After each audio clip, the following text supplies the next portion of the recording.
Welcome to the Dealmakers Podcast. The Dealmakers is a platform for leaders in the commercial real estate industry where they can share their personal stories, business insights, and industry secrets because we believe in spotlighting the real people behind the deals. I'm Asaf Raz. Let's go. Welcome to another episode of the Dealmakers Podcast, Season 3. And today, I'm very excited. I met this amazing individual in the Real Estate X Gala. So it's a lot of gala people here. Shout out to Don Tapman, aka Strip Mall Guy. Erin Downey, she's a commercial real estate broker and advisor, member associate of SIOR, which you can explain on later. Currently a brokerage advisor at High Associates. Erin had a lot of insights when we were speaking in the gala.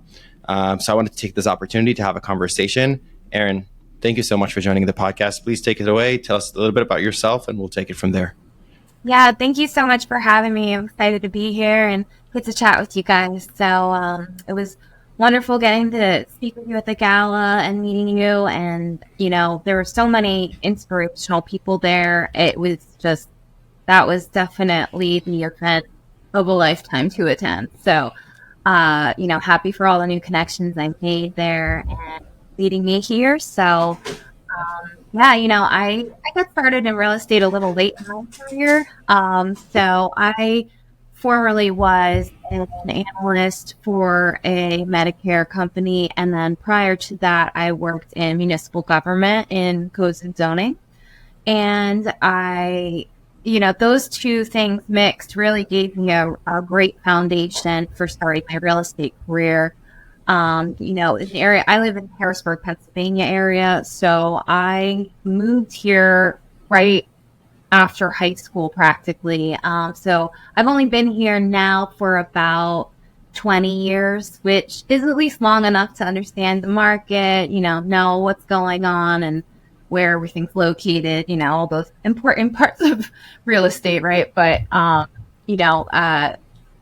it was a very unique experience. I just decided one day that I was tired of working in, corporate, not really getting to utilize my interpersonal skills and other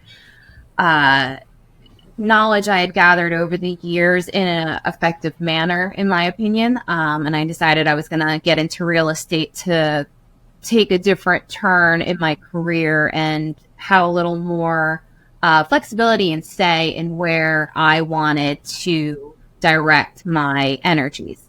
So in 2019, I got licensed and I started out actually for 1 year in residential real estate.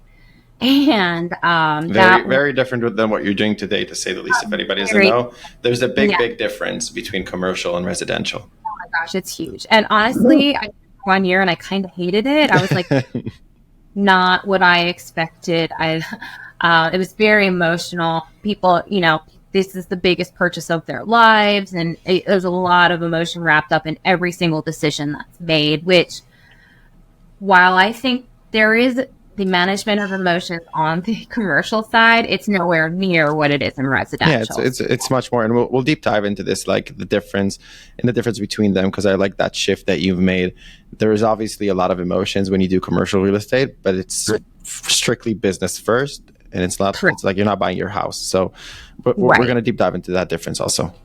Okay, great. Yeah. So I wound up in, I think it was October of 2020, I actually met Faraz Chima. He is now with Bob Knackle at BKREA and working the Manhattan market, which is an exciting thing for him, I know. But he convinced me that I should consider commercial real estate. I'd probably fare a little better in it with my type of personality. And, at first I was a little hesitant, but, it made a lot of sense. So I just jumped in, both feet, head first, everything. And I never looked back. And it was a great decision for me to really get into a career that I love and just start building that solid foundation to, give my clients everything they need, basically, to be successful. There we go. So yes, Erin Downey, thank you for this introduction. You have also just a quick note that Erin is really active on X, or formerly Twitter. So if you want to follow some of her insights on X, also on LinkedIn, you're welcome to do so. She has a really interesting point of view when it comes to commercial real estate. Erin, I'd like to deep dive a bit into the professional technical parts or the real estate piece of your job specifically. We're in it's not weird. I feel like it's maybe even a normal market right now. That it's not this bull market we've had for the last 14 years. Right. And we've had some of this conversation at the gala. But what are some things that you're seeing that are some sort of emerging trends that are actually influencing the commercial real estate space, especially with the current situation where, deal inflow is a little bit lower. People are more hesitant to get into deals just because the numbers don't crunch the way that they used to. So what are some of those trends that you're seeing that are actually reshaping this market? Well, I think I have a very unique perspective being out of a tertiary market. Mm-hmm. So being in Harrisburg, we're between Philadelphia, which is obviously a major market, and then you have Pittsburgh, which is a larger market than Harrisburg, I'd say. Yeah. But Pittsburgh, it kind of enjoys some of the same insulation, but also some of the downfalls of Philadelphia. So we're actually very well insulated in Harrisburg from a lot of what Philadelphia, New York goes through, where they have so many empty office buildings and really trying to figure out how they're going to bring those properties that aren't performing up to a level where, it makes sense for people to operate in them again. In Harrisburg, we still have some vacancy, but what we really see is the majority is downsizing of, especially office. Now I do industrial, and that is a very solid market, and retail is doing very well too. I see a lot of people that really come in where they want a smaller office or they want a smaller location, but they want nicer finishes in it. And they want it to be, honestly, business park. Our main bulk of offices that our company owns is in Ross Point Business Center, which is a corporate business park. And we have vacancy in the park, but it's really, we have one building that dropped us below 90% vacancy rate. So, it's challenging to get the larger tenants in, but the smaller tenants are still flourishing as far as deals coming through. We have a lot of civil engineering firms in our market that they centralize in Harrisburg because we're within 3 hours of 5 major cities. So that not only does that work for on the industrial side as far as the trucking market goes, but it's also great for companies who are trying to diversify their services out throughout Pennsylvania and into Maryland, New York, New Jersey, Delaware. So it's while we're in a unique position have that insulation, you do still see the challenges when it comes to investment properties. It's very difficult right now to find properties that pencil when you consider the interest rates that are being proposed to people who are taking debt out and values that business owners and building owners want for their properties. Yeah, and I feel like what has been extremely interesting for me is if we go back 4 years, maybe a little bit more, a little bit less, it was obviously COVID era. And there was this conversation, everybody needs a place to live. Everybody wants great apartments with great finishes, and, multifamily and all this residential part was flourishing. It was amazing for a lot of people. However, and they were saying this all the time, look, retail is dead. People are not going to go offline again. People are not going to go shopping again. Things like the economy is shifting and changing. And then we're 4 years after that big COVID wave, right? And retail is flourishing, especially strip malls are doing very well, especially in secondary and tertiary markets, which is the most surprising piece of this. And residential is not doing as well, especially multi, right? Where people took big loans for really good interest rates because they were used to this. They were used to refinancing every year and getting better rates.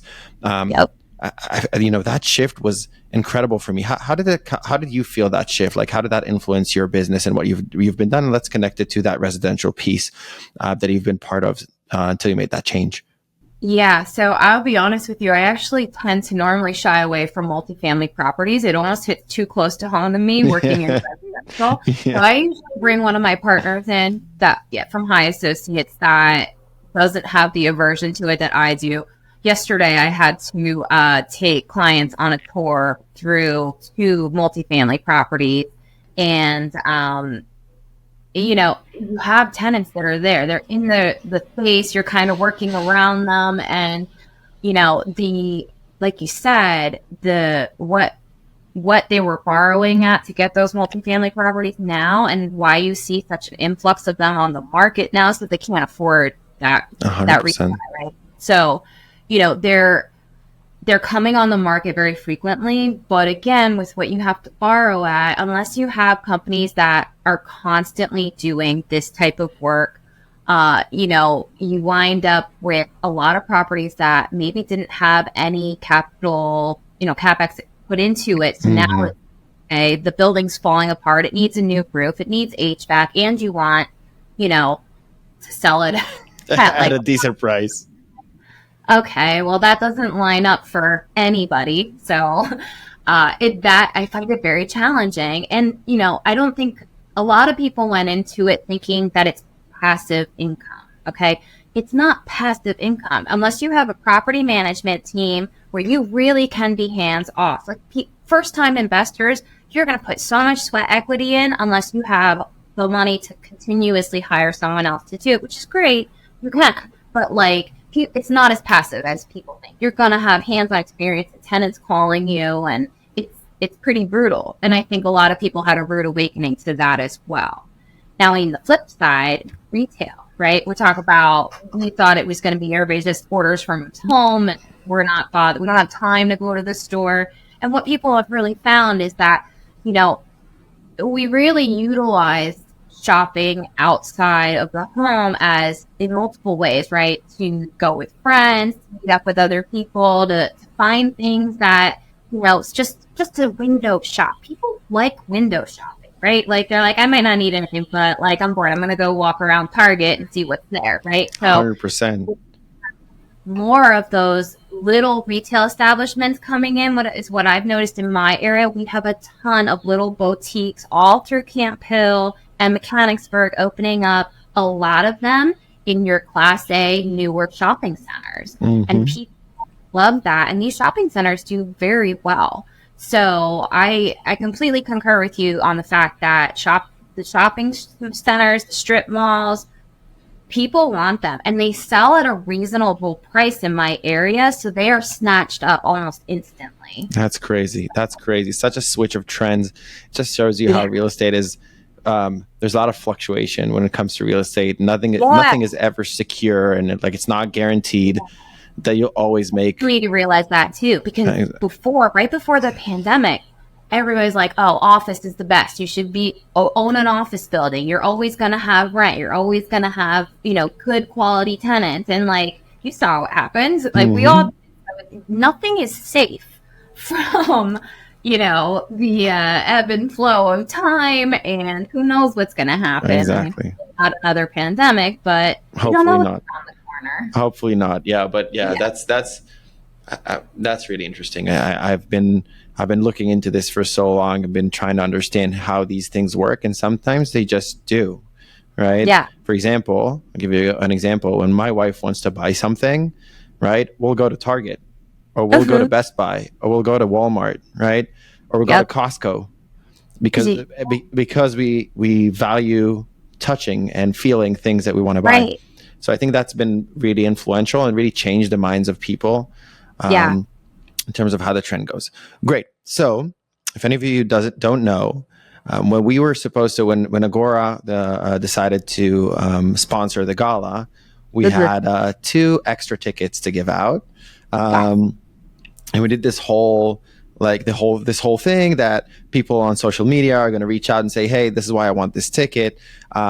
Luckily, Erin was one of those tickets together with Taylor Jones, and it was really, really cool to have you on board, and you pitching yourself out to get that ticket. I was like, of course we're going to get Erin. And where I'm leading to is that, that connection was made on social media, especially on X. It was a tremendous influence for us as a company, for me individually as well. And I wanted to talk to you about that because you're very active there. Specifically asking, how did social media really influence still is influencing your real estate career? And especially, what are some tips that you have for people in commercial real estate, especially where, social media wasn't that, it was not a frequently used channel for commercial real estate experts. And I feel like that trend is changing. So let's dive into that a little bit. How did that influence your career, and what are the advantages in commercial real estate to go into social media? Yeah, it's funny. So, right when I made the switch into commercial, as a residential, you try to post stuff trying to show people what you're doing. Mm-hmm. And I joined the team with Faraz, and I couldn't understand why he wasn't trying to utilize social media, because at that time he wasn't. I think he had a LinkedIn profile, but he couldn't use it. It was nothing. It was non-existent. And I thought, you have to, because you can reach so many more people. You might be able to reach 100 people in person, but you could reach thousands on social media or more if you, are active and you do your stuff right, Mm-hmm. And so it took me 2 years of convincing him. He saw, I tried to do it, and because he had been in commercial real estate longer, he's like, let me tweak some of this for you, which was great because, you always need that little tidbit of advice here and there from people you trust to really get you in where you're trying to be. So, once I had established that, I was continuing to post, and I decided, LinkedIn, Instagram, Twitter, they're not meant to post the same content on. So I don't, if you want to see what I'm doing as far as deals I'm doing, go to LinkedIn. I post them all on LinkedIn just so that people that, I work with, people who want to work with me, and those, that's where you're going to see my business, right? I go on X, and you will find me sharing random life bits. Like today I posted my favorite oat milk creamer, which I just think everybody amazing. Which one is it? Which one is it? Wait, which one is it? If we're already doing it, which one is it?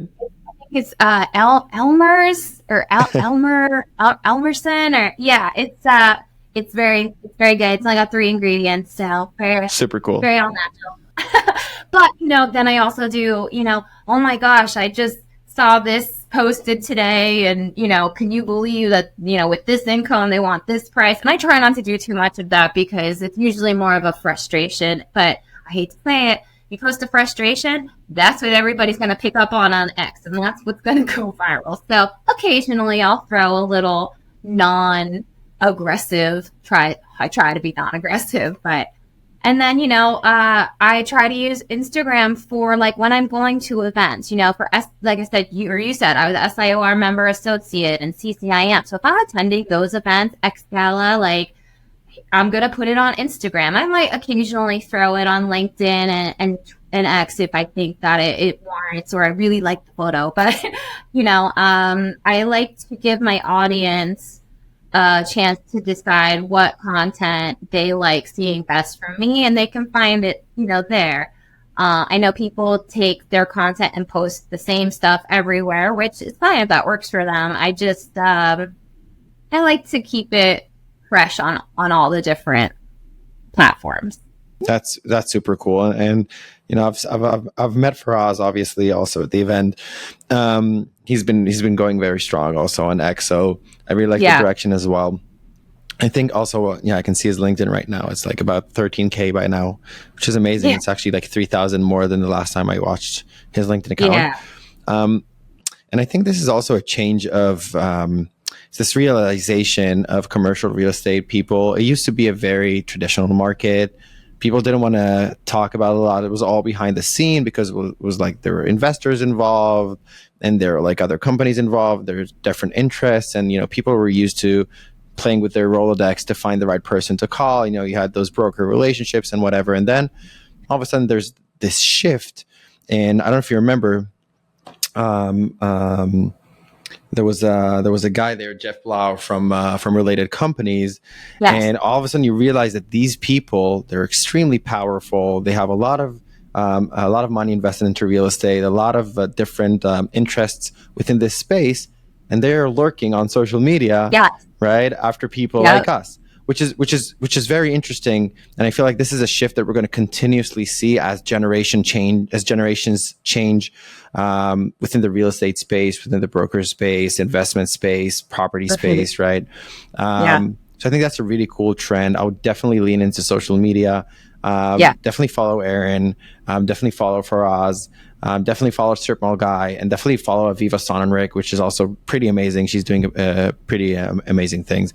So that's super cool. She killed it on TikTok. I mean, and she was like the first one to really like utilize that platform, and like, you know, it's so impressive. But it really shows you how quickly like social media can take you from one level to the next, or even three up. You know, it's wild how quickly it happens. It is. And there's a lot of honesty there, and like everything is kind of open. So you just say what you think. And if people like it, they join your journey. If they don't, that's fine. They don't have to. The authenticity part of it is so important. You have to authentically be yourself, because people can tell on social media when you're just playing a tempered role versus actually just speaking your mind about who you are. And I truly believe you should do it in a kind way. I'm here to put positivity out. I try not to put negativity out. We have enough of that in the world, and everybody has a real opportunity to share some really insightful stuff. I love hearing from the people I'm connected with, especially on X, because it's unfiltered, it's raw, it's genuine, and you know, it's you can learn a lot just being on there. I've been learning a lot on X, it's crazy, and hearing a lot of different thoughts, and you know, people also show their real opinions. They're not scared of just telling what they think, saying it as it is. So that's I feel like the most amazing part when it comes to social media, and super cool to see how you utilize it for your personal brand and obviously for your professional career. We don't have a lot more time. We promised our audiences that our episode's going to be 15 to 20 minutes, and we have a lot more things to talk about. I think we can continue this conversation also maybe in like a follow-up episode, because this is extremely interesting. We didn't cover technology yet. We didn't cover like success stories and all that. So we'll do that in a separate episode. In every episode that we do, it doesn't matter if we're doing 2 episodes or 1 episode or 3, it doesn't matter how we do that. We always have a piece which I call the Shameless Plug, right? So everybody in this space has a need. They have an interest, they have a need, they want something from the community, which is great. Like, this is how we support each other, and this is how we do things. So the Shameless Plug is the place for you to shamelessly plug in what you're looking for, as shamelessly as possible, Erin.